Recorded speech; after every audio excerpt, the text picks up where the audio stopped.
Hey YouTube fam, I have a tragic story here for you. This happened in Lake Charles, Louisiana, and it did happen at the top of the year. So earlier this year, Melanie Lyons, she was 15 years old. She was stabbed and killed at Walmart. And then it was actually her birthday. She started by going to the movie theaters.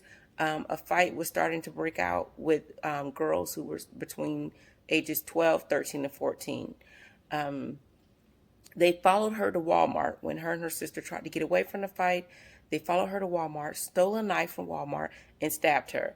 They were heard on Instagram Live.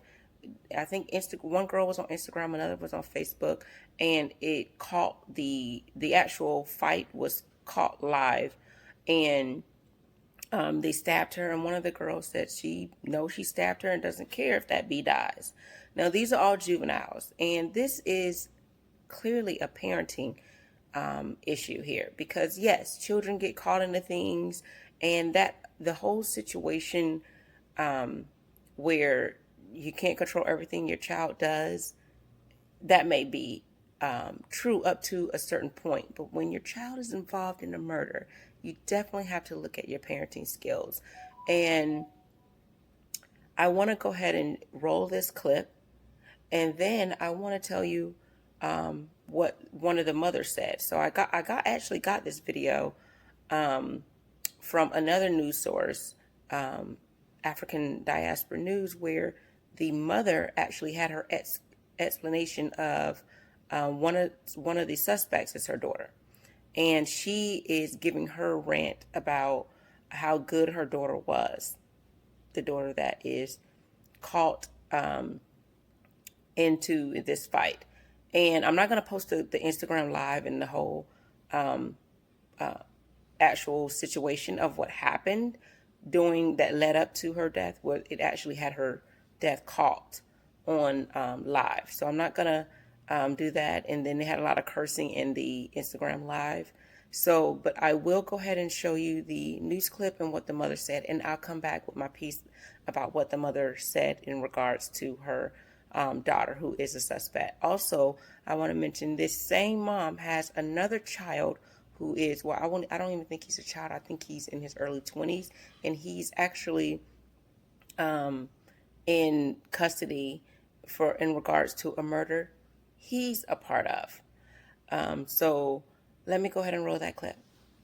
In Calcasieu Parish, a week after a Lake Charles teenager was stabbed and killed, her loved ones gathered to remember her life near the crime scene.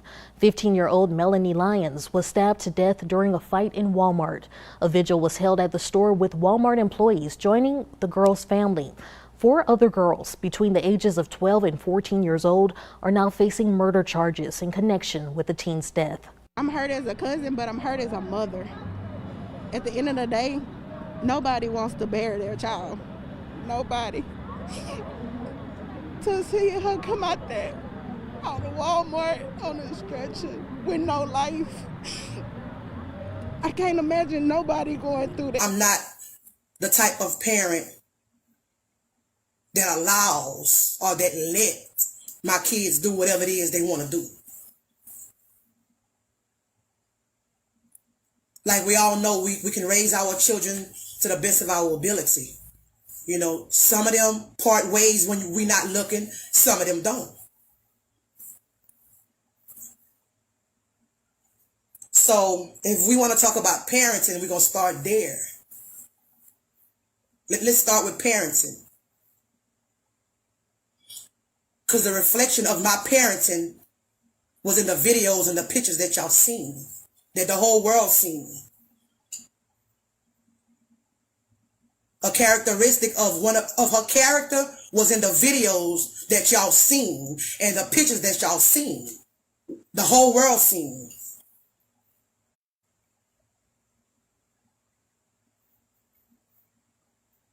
So before y'all start bashing and pointing the fingers, y'all need to put yourselves in the other parent's shoe for a moment. Bethany is not a troubled child, never have been.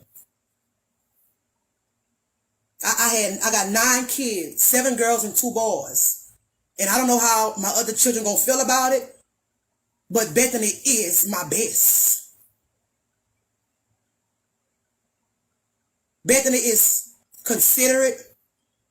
She understands me. She'll listen. She's compassionate. She's smart.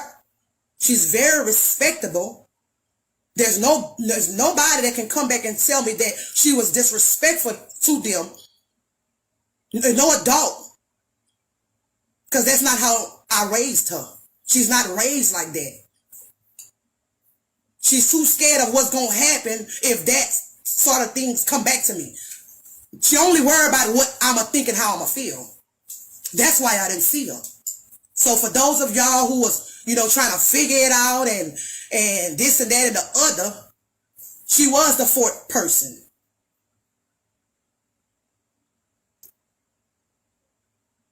And I'm going to leave that part at that. Now, if you listen to the mom, she said, you can train a child up into the way they go, but that is a saying that you say when your child is grown. So you train your child. See, they're a child. They're minors. But when they become 18, when they're out on their own, you hope that your training has gotten to them. But you can't use that when your child is still 12 or 13 or 14. You can't use that. So it's still a parenting issue. And the fact that you are trying to explain how she's this good girl, but she's involved with girls who are not remorseful. This isn't one of these situations where they were having a fight and then someone just accidentally ended up dead. Maybe they hit them the wrong way or they stole a knife from Walmart. They're caught on camera saying, yeah, I stabbed her in the heart and I hope she dies. And they were more explicit in saying that, but they laughed after she's there with a knife stuck in her. She's 15. So this reminds me of, if you guys remember the story of Lil Yummy, it was in 1994 where he was pretty much the face of gang violence. He's 11 years old at the time. He was like 1995, 1994. He was 11 years old and he was part of a gang in Chicago, I want to say this was. And I want to say it was Chicago or was it Detroit, but I can't remember. But Lil Yummy is an 11-year-old boy who died by the hands of his own gang members. And it's because he was bringing attention to the gang members because he was supposed to, part of his gang initiation was to go and shoot a rival gang. But stray bullets end up hitting a child, and then that garnered national news. Now he's the face of everything that's wrong with gang violence, according to the news. But I don't think that's so.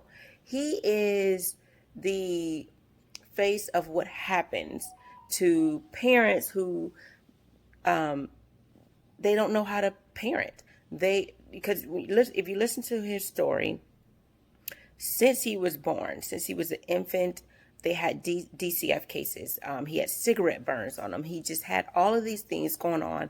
Then he was given to his grandmother, which it was hard for her to care for him because she had sometimes 19 children in her home. He was pretty much a product of his environment. His mother was a prostitute. His dad was in jail. His mother neglected him and abused him.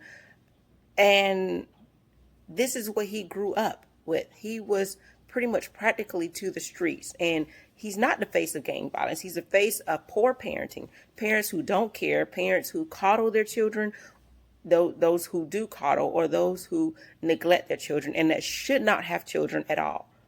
And we talk about, like, we live in this environment where there's woman empowerment and you can do what you want with your body.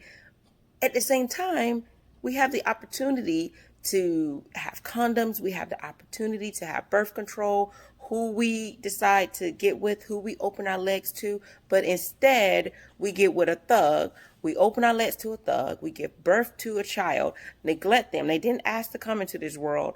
And we do this and we wonder why they come out like that.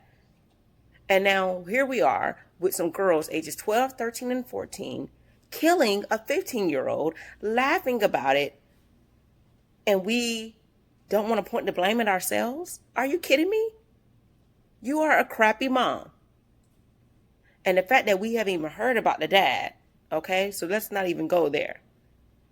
And the fact that you have another child who's on trial for murder. We're not going to have these kids say that, we're not going to say this is what it's like, to be in this area. No, this is what it's like when you have parents like this. Because there's no reason that your 12-year-old, 13 and 14-year-old should be involved in a murder where you have no remorse. And the fact that, how did they get a car? They go to all these different places. And, you say maybe they're walking, but being out at night is no place for young girls. So,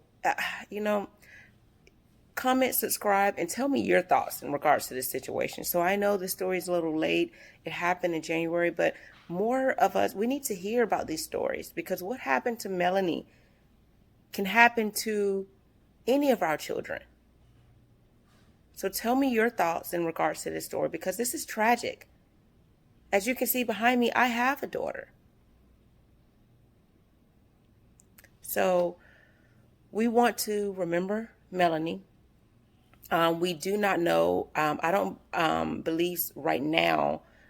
They're in a juvenile detention center. I don't know if they're being tried as an adult.